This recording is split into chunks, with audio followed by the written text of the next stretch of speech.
It's a blowout. 8th inning, 10-3. Bases are loaded for Verlander, who waits on a 3-0 pitch. He swings, and it's a high fly ball. Deep center field. It is gone. Home run. And a huge bat flip to celebrate. All right, Ben, start the show already. What is up, everybody? Welcome into a new episode of Flippin Bats. New week, new episode. Let's do this. We have so much to talk about from around the league. It was a great week of baseball, so we'll round the bases, top storylines. It's also the first episode of the week, which means power rankings. And there's a big shakeup. We got a lot of teams moving around this week. Pumped to get to that. This week in Shohei Ohtani news on the Monday episode. And last week, this episode, we did top hitters in the game of baseball. This week, we're going to do the top pitchers, top 5 pitchers in the game of baseball. So stick around for that. That'll be coming up in a little bit. But let's get into it. Producer Conrad is out here. How was your week, my friend? Did you watch a lot of baseball? I think everybody knows by this point that you're a big Mariners fan. So I hope for your sake that you didn't watch a lot of baseball. It wasn't pretty for them. I tried to watch as little as possible. I feel like every time I turned on the game, Trevor Story was either hitting a home run, a grand slam, or there was just something awful happening. It was a long weekend for baseball for me. Trevor Story now apparently is the best player in baseball, and that's just something that I have to deal with internally. I know a lot of fans out there probably feel the same way if their team isn't playing up to expectations. But you know what? Let's talk about a team that is playing out their expectations in these LA Dodgers and how impressive they've been to start the year. Yeah, the Los Angeles Dodgers they're rolling. And heading into Sunday, they had won 7 games in a row. And, I had continuously said that, the Dodgers are really good, but I feel like they haven't really scratched the surface of what they're capable of being. And they've started to do that a little bit. And it's been the offense that has really turned it on and started to get going. They're now the first team and the only team in all of Major League Baseball to have multiple win streaks of 6 games or more. They got to 7 games this time. And Mookie Betts, to be honest with you, is the one carrying them right now. He hadn't been very good to start the year. He was one of the reasons that I said, I don't think they've really scratched the surface, which was crazy because they still were, the best team in the National League or at least up there. And now Mookie is absolutely killing the ball. He hit .393 with 3 homers, 8 RBIs in the last week. I mean, Mookie Betts is back to being one of the best players in baseball, at least he is right now. And as a result, the Dodgers are rolling. And this is what I knew was possible. Not that team that's going to win 3 out of 5 games or 6 of 10. It's the team that is capable of rattling off winning every single game in a week. Now, they had the win streak going heading into Sunday, and then they lost in a just brutal way, by the way. Not sure if anybody was watching that, but the win streak came to an end on Sunday when a routine ground ball to second base was booted. That would have ended the game. 2 runs score on that. But the Dodgers are still rolling. They're in first in the NL West. And like I said, it has been the offense that has turned it around. Listen into some of this. Over the course of that 7-game win streak, they scored 6.43 runs per game, which was first in Major League Baseball. They had a on-base percentage of .368, best in baseball, and OPS of .879, best in baseball. And the numbers just keep rolling offensively. To start the year, it was this pitching staff. It was the pitching rotation, which everybody looked at the lineup that added Freddie Freeman and thinks, oh my God, this is going to be the greatest team of all time. And the offense just wasn't really rolling. You have Max Muncy, who's still not playing well. Justin Turner picking up a little bit, but wasn't playing well. Cody Bellinger not playing well. Mookie Betts wasn't playing well. It was the pitching staff that was one of the top in all of baseball that was carrying the way, which is what led me to say, I don't think this Dodgers team has scratched the surface of what they can be. But I am here now to tell you that the surface has been scratched, my friends. The Dodgers are rolling. The offense is rolling. Mookie Betts is on a tear back to his MVP-like days, and it has been a dominant past week for the Los Angeles Dodgers. I don't know. There's not much else to say in terms of it just being dominant. Producer Conrad, it has been it has been a force to be reckoned with out there for the Dodgers. It really has been. Absolutely, it has been, and I think one trade that a lot of people thought that last year when the Dodgers acquired Max Scherzer and then Trey Turner just got thrown into it. I think a lot of people forget like how big of a deal that was. Even though Scherzer left, Trey Turner is still playing at an extremely high level, and he does it all. He's extremely dangerous on the bases. He's basically a Gold Glove shortstop. He's tremendous, and the Dodgers have found a way to acquire these young pieces, get rid of them to bring in these guys like the Trey Turner, the Mookie Betts. You bring in Freddie Freeman off of free agency. And we talked about it a lot last postseason, where they had the best team on paper, but you didn't believe that that was going to translate to them winning the World Championship. Do you have those same thoughts this year? Or are you seeing finally the best team on paper being the best team in baseball? Well, this is what they have been. They've been the best team on paper, and they run through the regular season, and then it hasn't exactly translated to success in the playoffs. Now, if you consider success an NL championship, which many do and should, that is success in its own right. But with this Dodgers team, in my opinion, it's championship or bust, and it has been for a couple of years. They have the best team on paper, they get into the playoffs, and then they lose in the NLCS, they lose in the World Series, whatever it may be. Obviously, in the COVID year, they won in that shortened year, but I need to see this team winning when it comes playoff time and getting that championship, getting to the World Series and then winning it. Because this team is far too talented. And then you hear last year, they acquired Max Scherzer and Trey Turner. And in my opinion, the second they got those, it was, if this team doesn't win a World Series, it is a bust of a year. It is a failure of a year.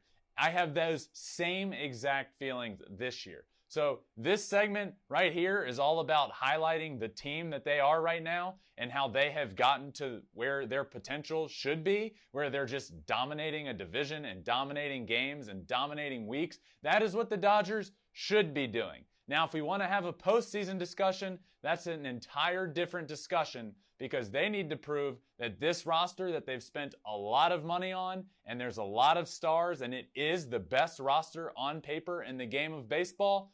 In my opinion, it is championship or bust for this Dodgers team. They are playing well. They should be playing well. They should win a division title. They need to, and they need to get to the World Series. Anything other than that is a failure, in my opinion.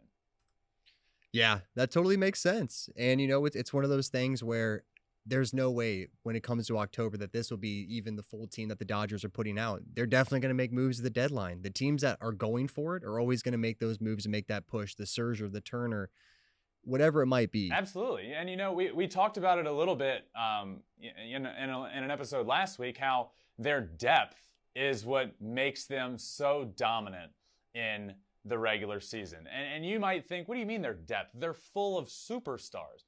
Yes. Also helpful. But in a regular season that is 162 games, you're going to run through some bumps and bruises and have guys get hurt.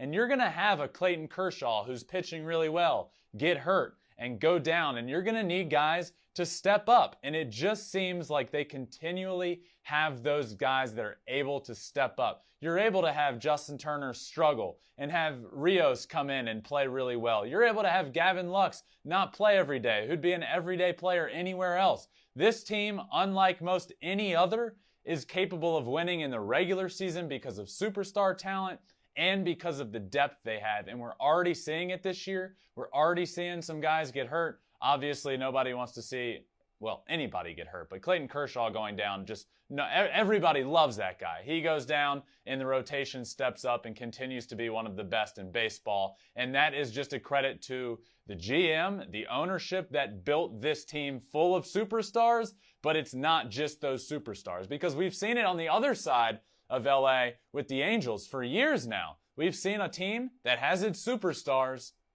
but what else? And now this year, the Angels finally add in some depth, and we've seen them be good.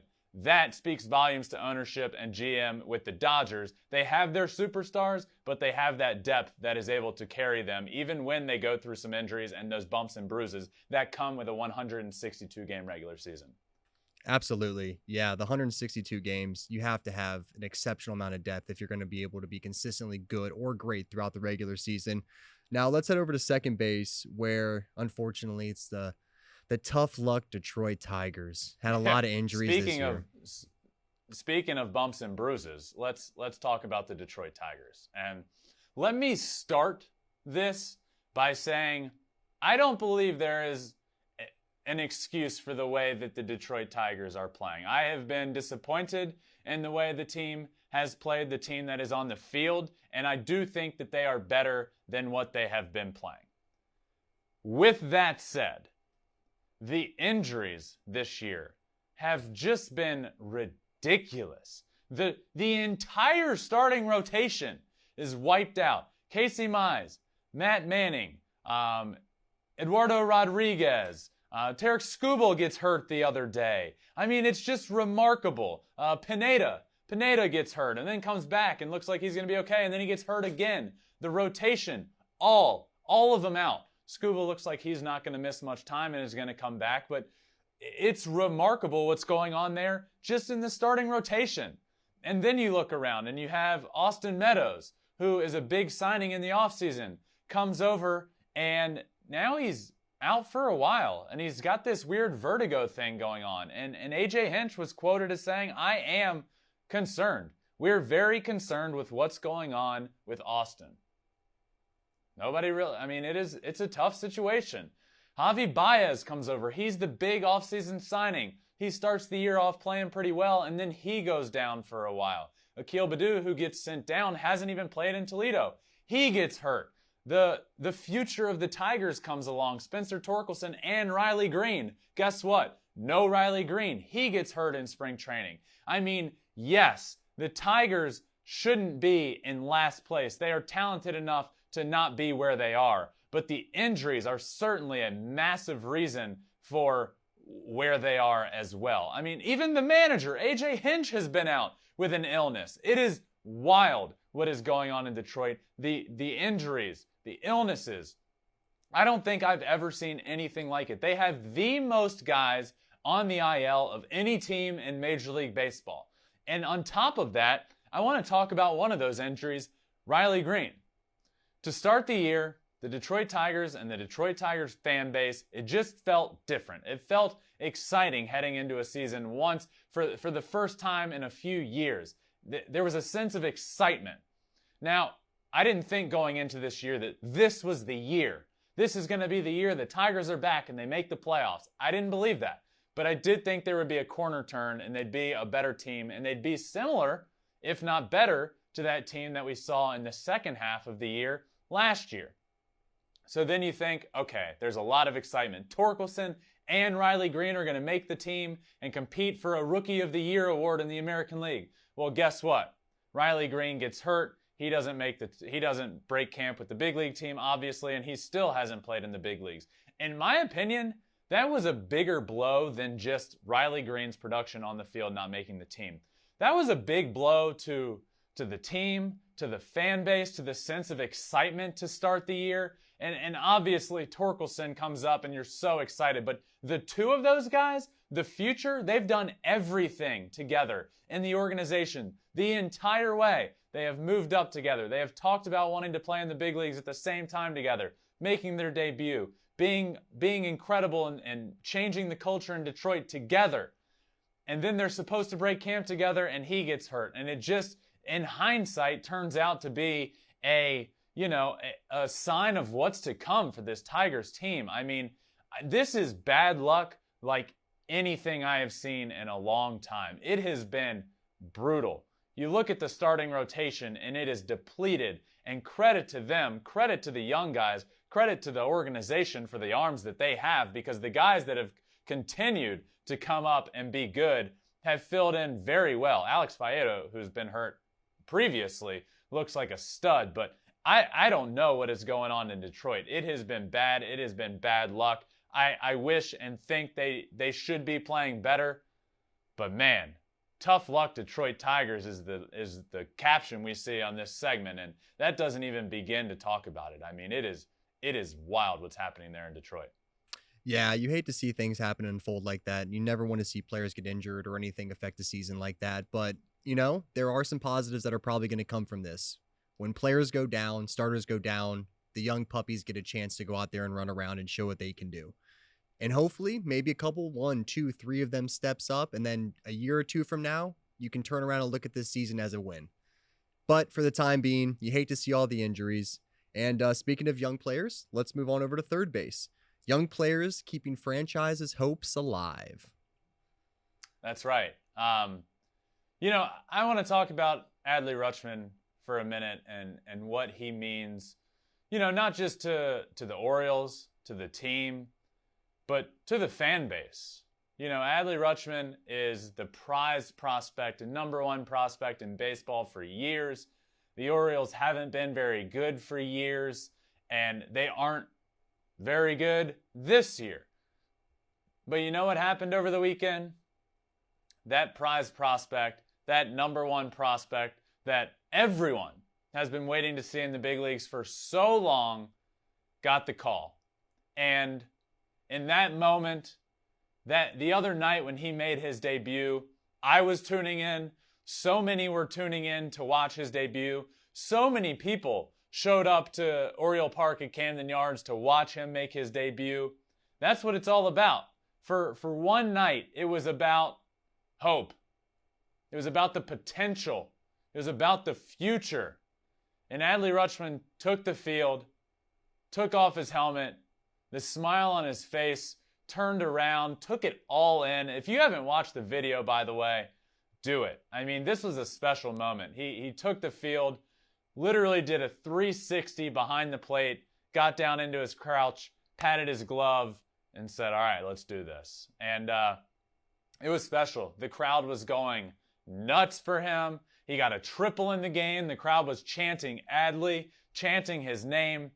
It's about hope. It is. It's about the future. And we heard it recently on the show. We had Cedric Mullins on and talked about Adley and the future of this team and how exciting it is and how close the future is. This is a glimpse, a taste of that future being close. That's what it's all about. It's about those young players, these young prized prospects coming up on teams that haven't been very good in a while and giving you hope. Hope for the future.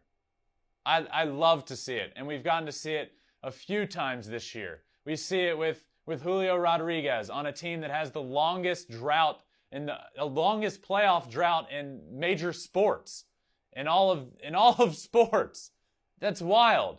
And Julio comes up, and you can feel it in Seattle this year. Oh man, our guy, the guy we've been hearing about for so long, he made the team. Let's do this. Bobby Witt Jr. for the Royals, he makes the team, and it's like, oh yeah, let's do it. And I don't think these fan bases, with an exception of Seattle, because I do think that team is and was ready to win, I don't think the Royals set out and said, oh man, Bobby Witt Jr.'s made the team, we're going to the World Series. No, but it's a sense of, man, now we get to watch our guy that we've been hearing about for years being a top prospect in baseball. I get to go to the ballpark and watch this guy play, a guy that could potentially be a perennial all-star someday in this league. That's what we're seeing. That's what's so cool about these guys getting called up. We see it the other day. Adley Rutschman gets called into his manager's office in AAA, and he gets sat down, and I love these. I am a sucker for these. The manager goes through a whole spiel of how, hey, we don't need you to do any more than you're doing. We're giving you some off days just to keep you fresh and blah, blah, blah. And at the end of it, he said, and you need to be fresh because you're going to Camden Yards to play in the major leagues. And at that moment, his entire team came running in, celebrating with him, piling on top of him, because it's true. It's a grind in the minor leagues, and that guy, the guy that you've become family with, has made it. And it's been a long journey for him, the injuries that have come up, and now the fan base got to see him, and they showed up for him in droves. It was so cool. It was awesome. And it's a sense of hope, and that's what makes it so cool. I don't think anybody, at least you shouldn't, I don't think anybody thinks Adley Rutschman gets called up to the big leagues and, hey, the Orioles are going to rattle off 20 in a row and be right there with the Yankees. No. But it's, okay, this guy is here. He's getting that experience. And in 2 years, we could be competing. And it's just, it's really cool to see it happening around the league with a few of those top super prospects. And Adley Rutschman is certainly one of them. And the most recent to make the big leagues and give that fan base a sense of hope. It's really cool. And I love those moments a lot. Yeah, I mean, how can you not love him? I obviously big Mariners fan, and over the last 3 years, I can't tell you the amount of times I did know that. I've heard that. The amount of times that I have checked the stats of Julio Rodriguez, Jared Kelenic, Noelvi Marte, George Kirby, Logan Gilbert, just looking at their AA stats, their AAA stats, seeing every single night their highlight plays. And the biggest word that we have in our topic bar right now is hope. Because for a lot of teams that are in the small markets, baseball is a very unique thing, and where it's not the NFL or NBA where the number one overall pick is playing on your team the next year. You have no clue when that guy is going to come down the pipeline and finally make the big leagues. So when he does, you have to appreciate it. And I know I have for sure this year with Julio. It's been a down year, but hope is the only thing I feel like a lot of small markets have. And every now and again, you get a chance to win it all. But it starts somewhere. It is cool because baseball it's different than any other sport. And you get drafted first overall in the NBA, you're going to be in the NBA and making a difference that year. You get drafted first overall in the NFL, you're going to be in the NFL making a big difference for your team that year. Baseball's not that way, and it's a grind to get to where you're going. And an organization, as an Orioles fan, they hear with their first pick, Adley Rutschman. Okay, great. This guy's going to make a difference for us. When? And then you start hearing about him making a difference in the minor leagues and how good he is. And that hope just builds and builds and builds. And then the day comes after 2-3 years, we get to see our guy in person on the field, that he's going to make a difference for our team for a long time to come. And it really is cool, and it is special, and it's something that makes baseball different. One of a few things that makes baseball different than any other sport out there. So I just wanted to talk about that. So where are we going next, Producer Conrad? Yeah, so we're going to head over to home plate, which is the Astros train keeps on rolling.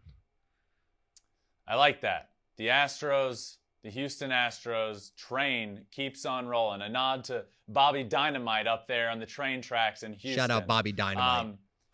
Shout out Bobby Dynamite. They're rolling. And, it begs the question of what has given us any other thought than the Houston Astros are the best team in the American League. And I know the Yankees have been playing better than anybody, but there is certainly a conversation of the Astros are the best team in the American League, and another conversation of, are the Astros better than they were last year? And, I certainly think they could be. And let's dive into that a little bit, because now the Astros are absolutely rolling. They're first place in the AL West when everybody, rightfully so, is talking about the Angels and how good they are. But, I think coming into this year, there was a little bit of a different feel from the outside because, oh my God, they let Carlos Correa get away. And now that core is broken up. And are the Astros going to be good? And the answer to that question is not only are they good, they might even be better. And it's for a few reasons. And obviously you don't lose a guy like Carlos Correa and directly become better at that position. Carlos Correa is one of, if not the best shortstops in the game of baseball. But Jeremy Pena has stepped in and been fantastic, which we'll dive into in a second. But I think this team, very much so, could be better than the team last year. And for me, a big part of that is the pitching. This pitching rotation has been phenomenal. Justin coming back has been perhaps the best pitcher in baseball. We're going to get into that in a minute with my top 5 pitchers in all of Major League Baseball, but he's been a top pitcher in the game of baseball this year. Framber Valdez has been fantastic. I mean, the starting pitching this year is better than last year. That is just a fact. Let's look into that. Runs allowed per game. Last year, 4.06 runs per game. This year, 3.20, which is the second best in baseball. Opponent slugging percentage last year, 6th best in baseball. This year, the 1st best in baseball. Opponent OPS, last year the rotation was 6th best. This year, the best. I mean, the numbers just go on with how good it is this year. Starter ERA, last year 5th best, this year 2nd best. But here, right here, is the biggest difference when you look at the the Houston Astros and their team this year and what makes them better. The bullpen. Last year's Astro ERA was 4.06, which is 15th in baseball, middle of the pack. This year's bullpen ERA, 2.64, the best in all of baseball. Hector Neris, Rafael Montero, Ryan Presley, Ryan Stanek, they're great. And right now they are the best bullpen in all of baseball. That's the difference. That is huge. And this is another fact, and this directly correlates to that bullpen. Last year, they had a .52 win percentage in one-run games. That's basically 50%. I'm not great at math, but .52 is pretty close, if not slightly better. That's last year. This year, they have a .615 win percentage in one-run games. The starting rotation is getting it done. The bullpen is the best in baseball. That's what, in my opinion, makes this team better this year. The starting pitching and the bullpen. Lance McCullers looks to be on the comeback trail. He's now throwing. He's ramping up his velocity. I saw over the weekend he got up to 80 miles an hour and said he was very encouraged. So you add Justin into that rotation. At the top of that rotation, you have another year of Framber Valdez getting better. Luis Garcia, Jose Urquidy are all getting better. And then you add back in Lance McCullers, who was one of the best pitchers in the American League last year. That rotation is slept on how good it really is. You add on top of that the best bullpen in baseball, and then you look at the lineup that lost Carlos Correa and adds Jeremy Pena in that spot when all thought, hey, that's gonna be a pretty big downgrade. Look, Carlos Correa is perhaps the best shortstop in baseball, but Jeremy Pena has been no slouch. He has been fantastic in that spot. He has been every bit of the production of Correa this year, if not better. It's been remarkable. He's one of the top players in all of Major League Baseball in WAR as a rookie that's filling in with, I don't think this is a stretch to say, the biggest shoes to fill in the entire league. You lose Carlos Correa on a team that has been to 5 consecutive ALCSs, and then you're supposed to step in right there for the guy that just got paid more than any shortstop in the history of the game? Well, yes. He was expected to do that, and he's gone above and beyond, and he's been fantastic. I mean, he has, in 122 at-bats, 7 homers, 21 RBIs. He has a 2.2 WAR. That's every bit as good as any shortstop out there. I'm not saying he's the best shortstop in the league, but he has been more than serviceable from what they lost. He's been fantastic. So what Jeremy Pena has brought to the team is just a sense of depth. And this team, the Houston Astros, is rolling. They haven't lost a beat. The pitching staff has been great. Jeremy Pena has been great. And specifically, Justin has been great. And that's what I want to talk about right now. I am here to kick off the Justin Verlander for Cy Young Award campaign. That's right. Justin's going to come back after almost 2 years of not pitching, and he's going to win the Cy Young Award. It is time to start talking about it, and I'm going to start talking about it right now because the numbers, they speak for themselves. Justin ranks, and this is amongst all starting pitchers that qualify, tied for 4th in innings. He leads Major League Baseball in wins. He has the fewest hits allowed. He's one of only 3 pitchers that has allowed less than 30 hits. He now has a 1.22 ERA this season at age 39, a year after having Tommy John surgery. Let's not gloss over that.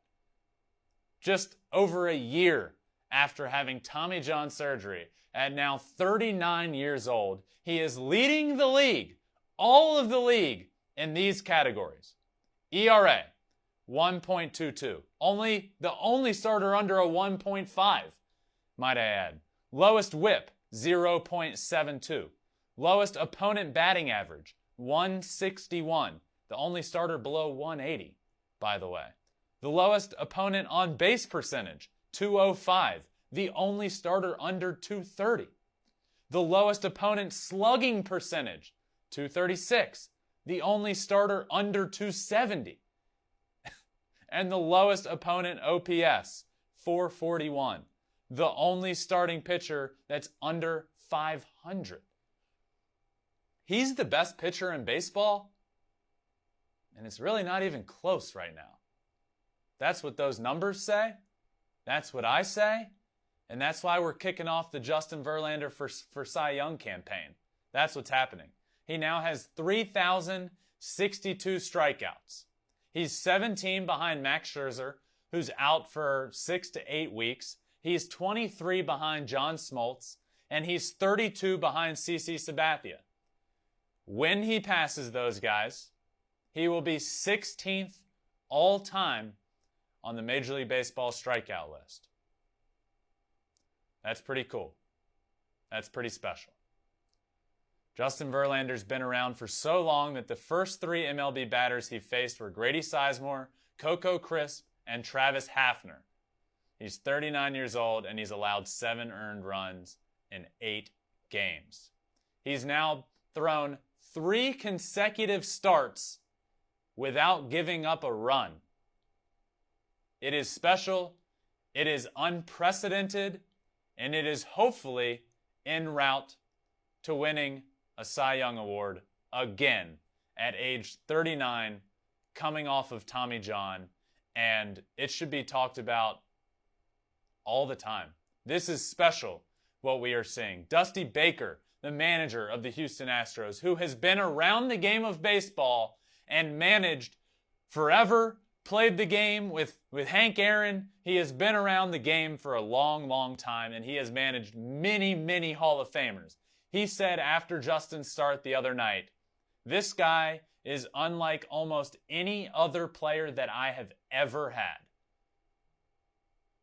That's pretty special.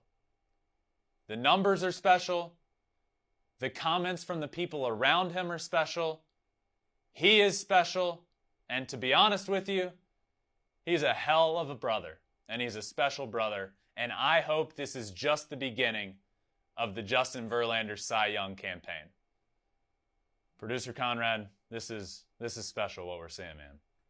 It absolutely is special, you know? And talking about your brother and his performance is one of those things that we've had the conversations where it's not always something that you want to talk about and address.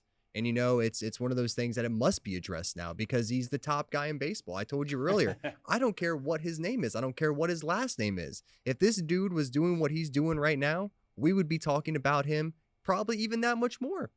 Like, it's a situation where he is just so impressive this year. And a couple weeks ago on episode on Thursday, you know, for everyone out there that didn't hear it, can you kind of give the explanation of how a guy that was a Triple Crown winner as a pitcher, a Cy Young winner 10 years ago, has turned this around at age 39 to where it's like watching a great in the post end of their career, not even post end of their career, just like a part of their career where it just all has come together. He's just painting.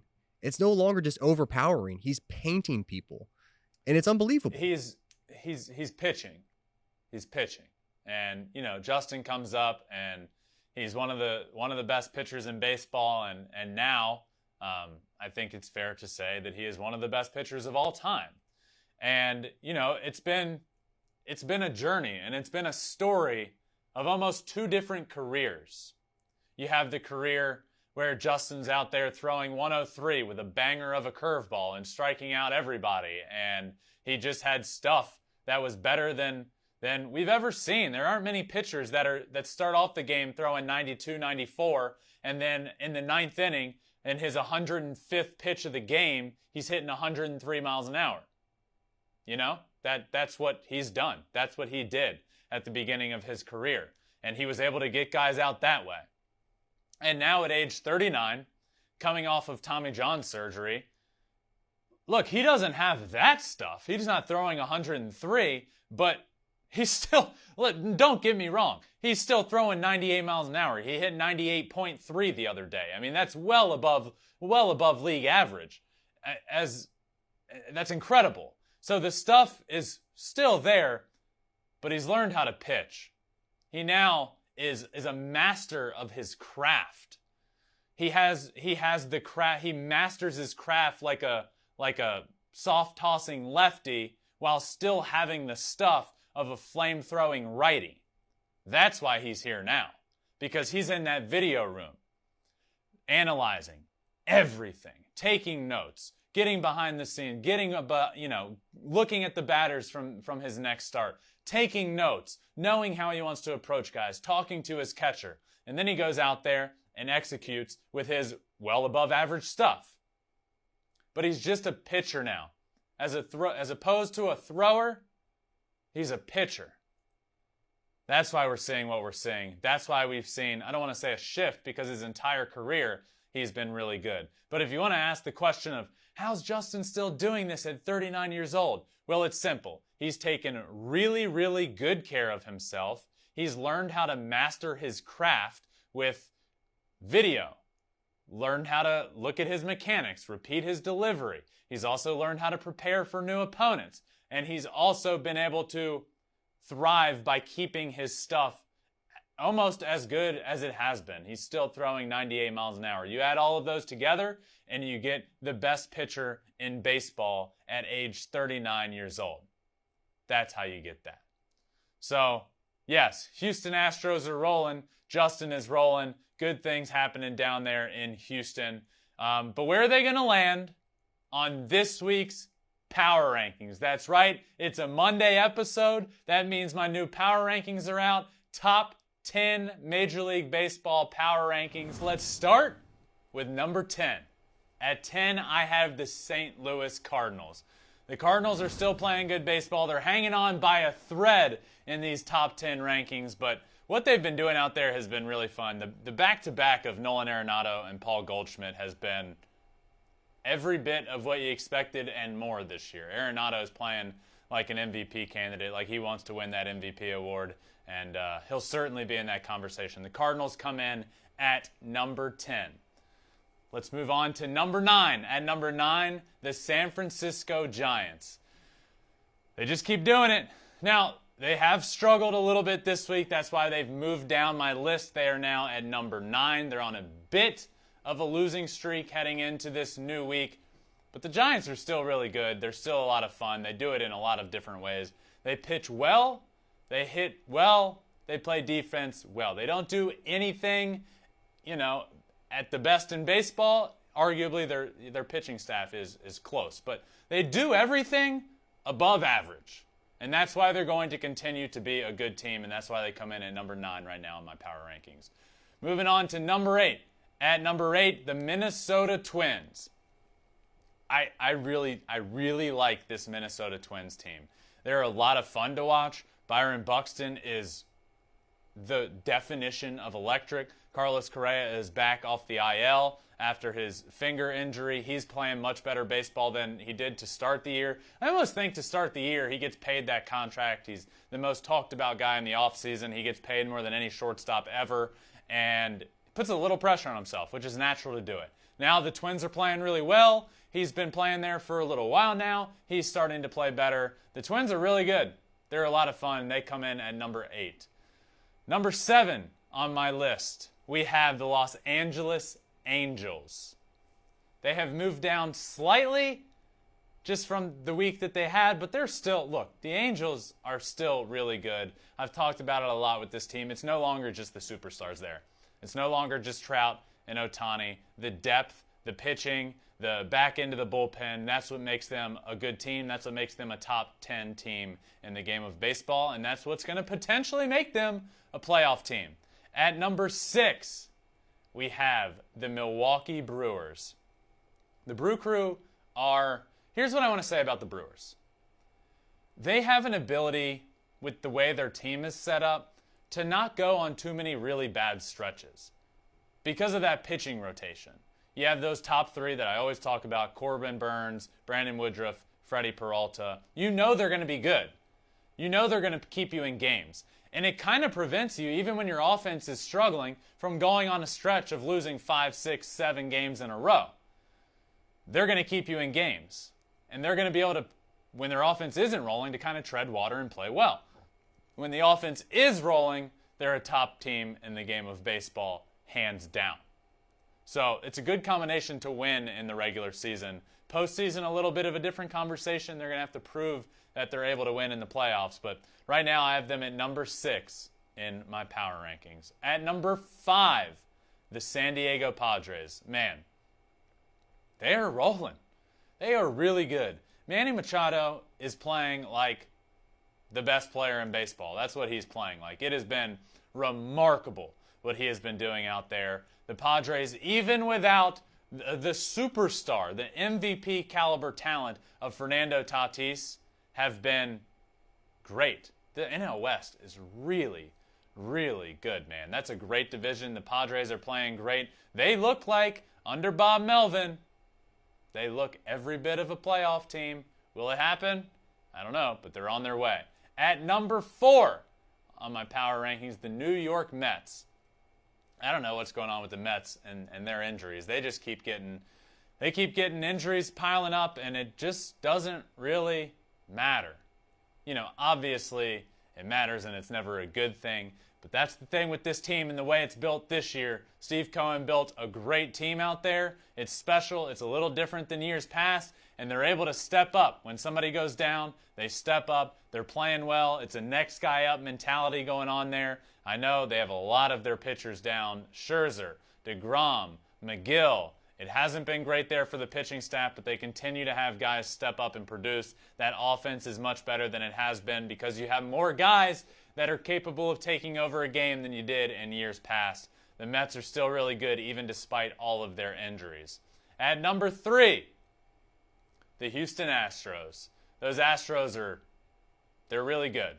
They've flipped that switch as I told you they would a while ago. We sit 3 weeks into the year and they're struggling, and I said, stop worrying. Stop freaking out. This team's going to be good. They could be even better than they were last year, and they've lost Carlos Correa.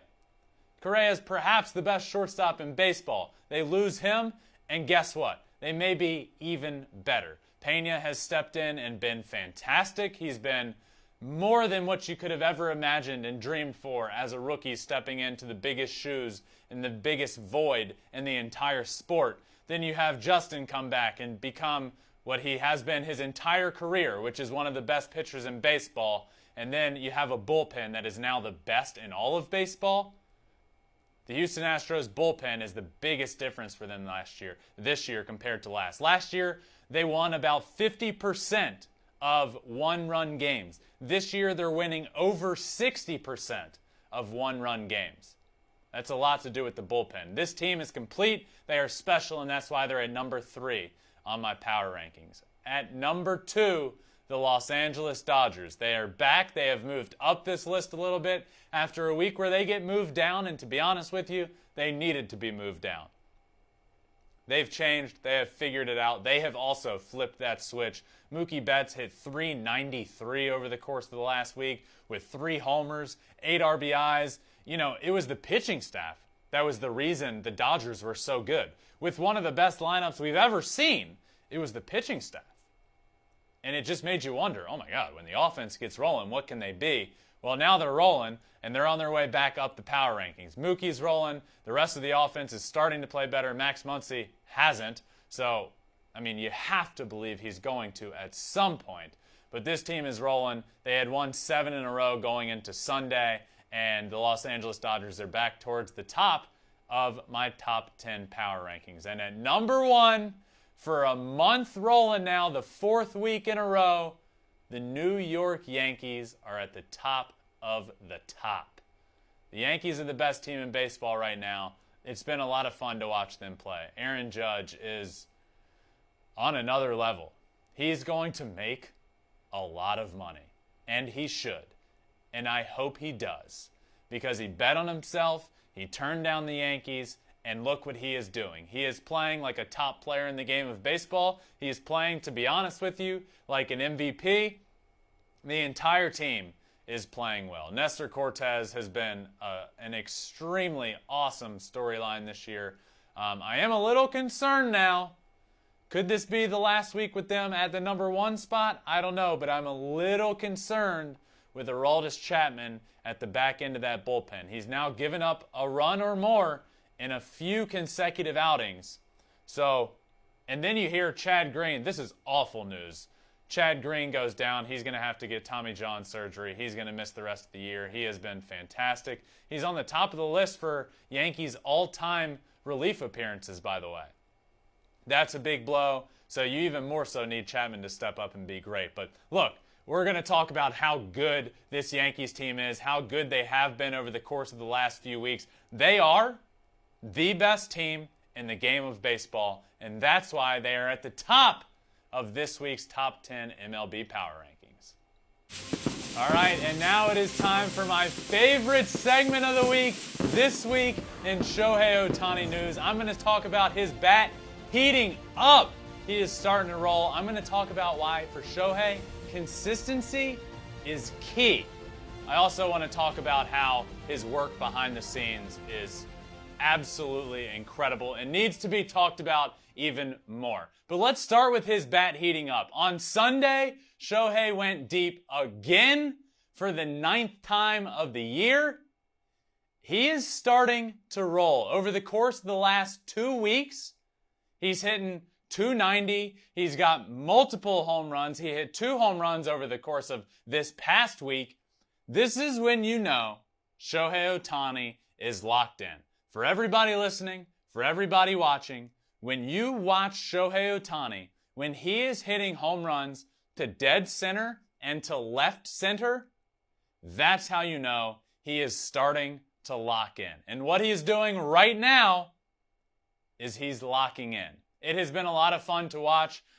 He has been rather inconsistent this year at the plate. It almost seemed like there would be games where he'd hit 2 home runs and have a bunch of RBIs and have 3 hits, and then there'd be a couple game stretch where he doesn't get a hit.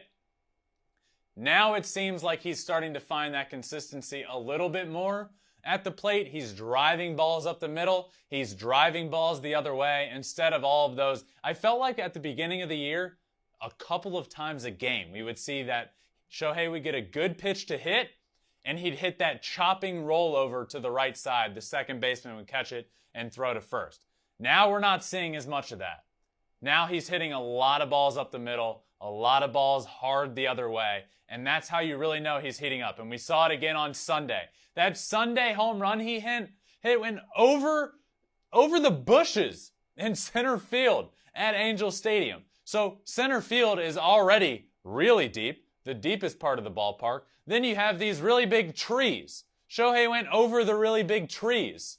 I mean, it's remarkable the power this guy has. The power is remarkable. He doesn't even do much. He's not doing this big leg kick anymore. He's just keeping it simple, and the power, the force, the torque that he has at the plate is allowing him to hit balls 450 feet to dead center field. It is remarkable, and for me, I'm just glad to see that Shohei is starting to heat up at the plate. It's been a lot of fun to watch lately, and I wouldn't be surprised if the next week or so we see him really take off those power numbers and hitting 4 home runs in a week. That'd be sick. Next up, I want to talk about how for Shohei consistency is key. Now let's talk about on the pitching side. His consistency is what's made him different this year on the mound. It almost felt like last year, yeah, he obviously was throwing really good, but he would have a bunch of these blow-up games, and he couldn't find the strike zone. And there would be games where it looked like he wouldn't get out of the first inning. This year, the consistency has been key. He's had starts where, sure, he's gone out and he's had no-hit stuff. He's taken a perfect game late into the game. But then he's also had games where, in that first inning, it looks like it's not going to go well. He can't find the strike zone, but you know what? He figures it out. And he has a way of getting through 6 innings and giving up 2 earned runs and striking out 7 guys and throwing a quality start. That was different than what we saw last year. The consistency wasn't there last year. He would have that start where he couldn't find the strike zone and he never really found it. And he wouldn't get out of the first inning. Or he'd really struggle and he'd give up. In those starts where he'd give up 5 or 6 runs last year, this year he's given up 2 runs.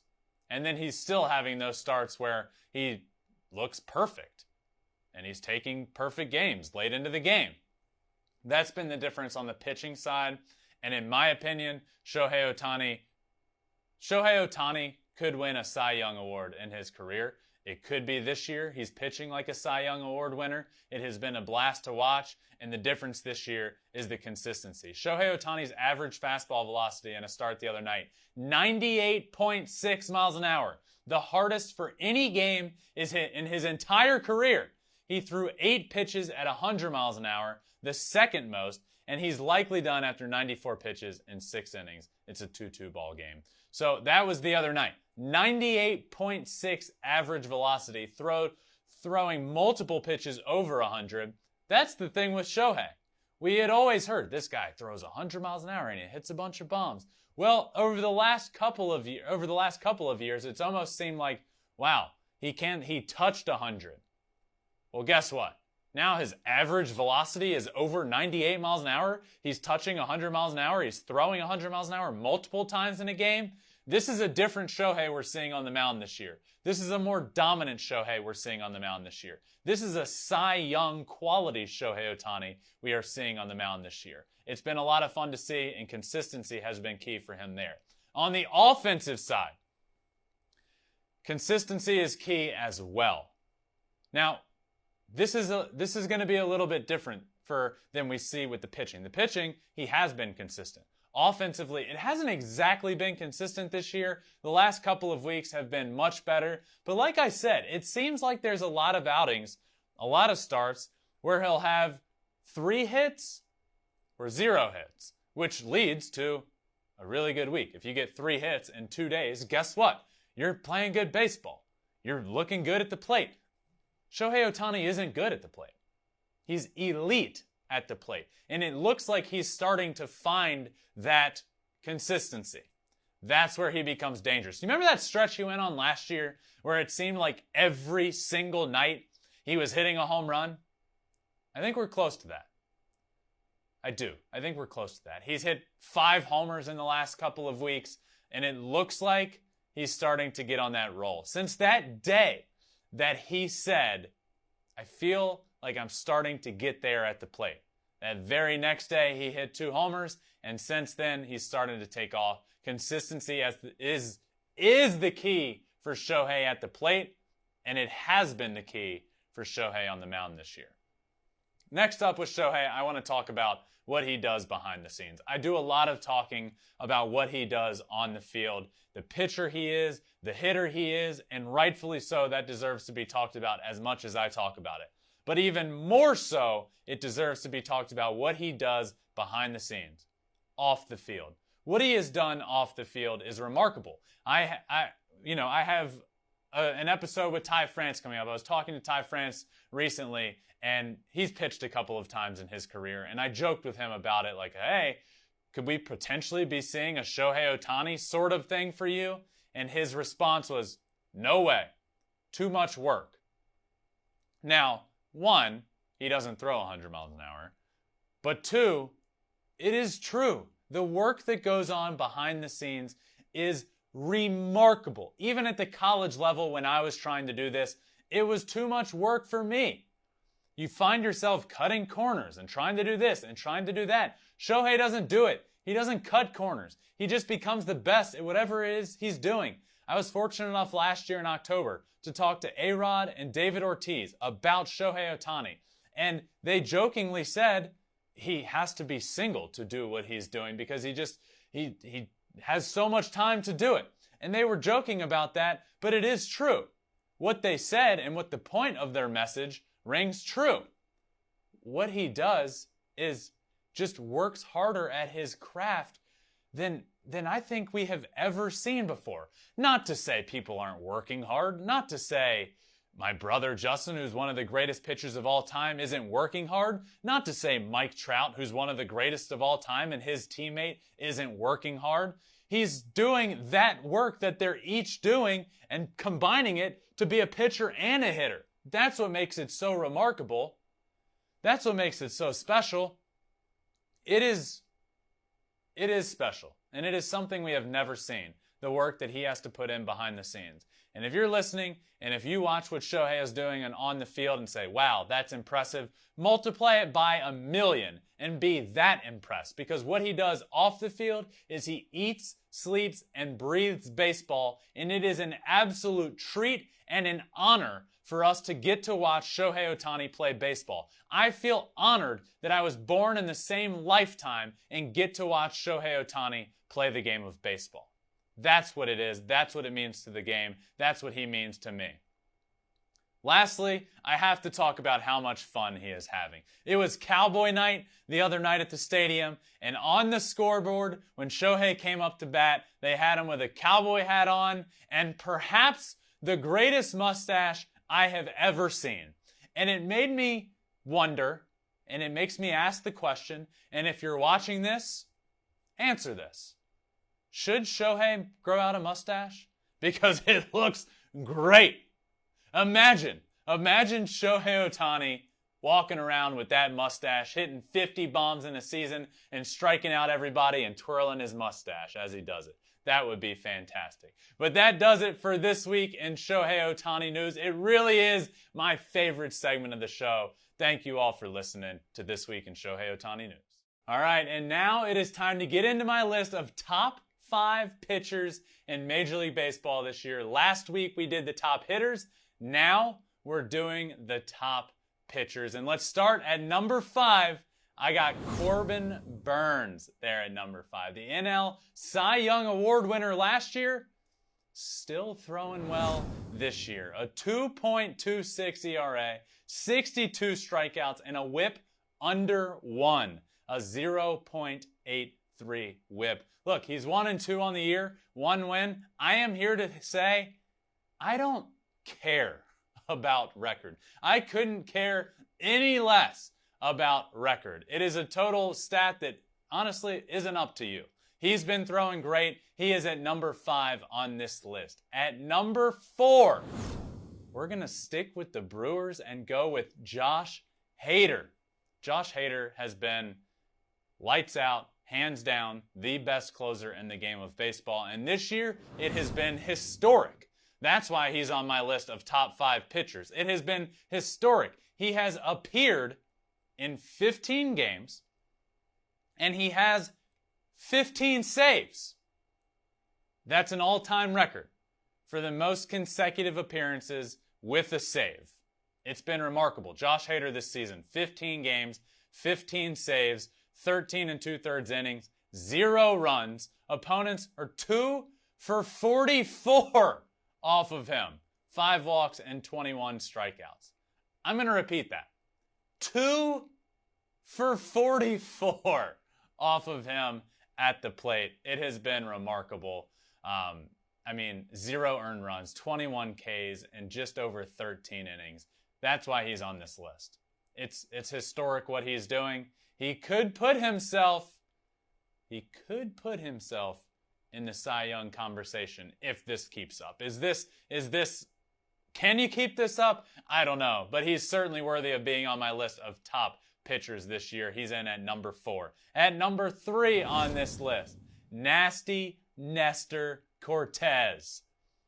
Imagine we're at the beginning of April and you hear Nasty Nestor Cortez is going to be a top pitcher in the game of baseball. You would have called me crazy, but guess what? He is. He's 3-1 on the year with a 1.80 ERA and 56 strikeouts.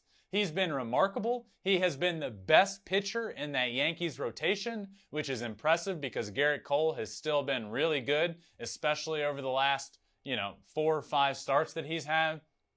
Nestor Cortez has been great. He's been striking out everybody. I remember he even said earlier in this year, he just said, I'm just trying to strike out everybody. And he is. As a guy that's throwing with not near the stuff that some other guys have. He's not throwing 100 miles an hour. He's throwing low 90s, but he's doing it from 100 different arm slots, and his stuff's moving all over the place. Nestor Cortes has been great. He comes in at number 3 on this list of top 5 pitchers. At number 2, Pablo Lopez, Miami Marlins. He's been awesome. There's no other way to say it. I watched his start the other day. He's throwing really well. He's pinpointing everything, and his changeup has just been on another level. So down there in Miami, that rotation is special. There's a lot of really good guys, a lot of really good arms in that rotation, but Pablo Lopez has stepped up this year and been remarkable. He comes in at number 2. And at number 1 on my list of the top 5 pitchers in baseball, number 1 is Justin Verlander. You know what's cool about this? Is I can put my brother at the top of this list, and I have put him at the top of this list, and there's not a single thing anybody can say about it. You want to know why? Because let's go through this. He has allowed the fewest extra base hits this year, 5. He's allowed 5 extra base hits all year. He has the lowest ERA, the lowest whip, the lowest opponent batting average, the lowest on-base percentage, and the lowest slugging percentage of any pitcher in baseball, and those aren't even really close. He is the best pitcher in baseball. It has been absolutely incredible to watch. He has had 3 consecutive starts where he hasn't given up a run, and oh yeah, he hasn't pitched in almost 2 years. He's 39 years old, and he's coming off of Tommy John surgery. It's special. It is absolutely incredible what he is doing this year, and I just love that I am able to put Justin Verlander, my brother, at the top of the list of top 5 pitchers in Major League Baseball. All right, and as with every Monday episode, I like to wrap up with a little extra innings segment. One final thing, a final thought, something that jumps out to me, whether it be something that is cool, something that's funny, whatever it may be. And this week, I want to talk about Mike Trout. Mike Trout is going to be, and might already be, on my Mount Rushmore of baseball players all time. And he accomplished something the other night that is already putting him in a category all by himself. And it's pretty special. He scored his 1,000th run the other night. 1,000 runs. The territory that puts him in is he is the only player in MLB history with 1,000 runs, 200 plus stolen bases, and a 1,000 plus OPS in his age 30 season. Nobody. There's not a single person that has ever done that. Mike Trout is a GOAT. He is the greatest that we, as in this generation of talent on the field, have ever seen. It truly is remarkable what we are seeing. Mike Trout has just scored his 1,000th career run. This tweet came from Angels PR. He's the second player in Angels history to score 1,000 runs. Garrett Anderson is the only other one. He's the third player in MLB history with 1,000 plus runs, 300 plus homers, 200 plus stolen bases by his age 30 season, joining Willie Mays and Alex Rodriguez, 2 of the greatest to ever do it. You add on that 1,000 or better OPS, and he is the only one to ever do it. Mike Trout is a legend. He is one of the greatest to ever do it, and we should all feel honored that we are able to watch him play. And hopefully, the Angels can get him into the playoffs this year because he deserves it. The world deserves it. Everybody should get to watch Mike Trout, one of the greatest to ever do it, in the playoffs. But that does it for this week's episode of Flippin Bats. Thank you all for listening. Make sure you download, subscribe wherever you listen to your podcast, Apple, Spotify, whatever it may be. It really helps if you rate it 5 stars. And make sure you're following on all social medias. We have a lot of fun there. Twitter, Instagram, Facebook, and every episode you can watch the video of it on YouTube at Flippin Bats Pod. This has been a blast. The first episode of the week is off and running. We will have a guest episode for you on Wednesday, so don't miss that. But thank you all for listening, and I will see you all on Wednesday. Peace.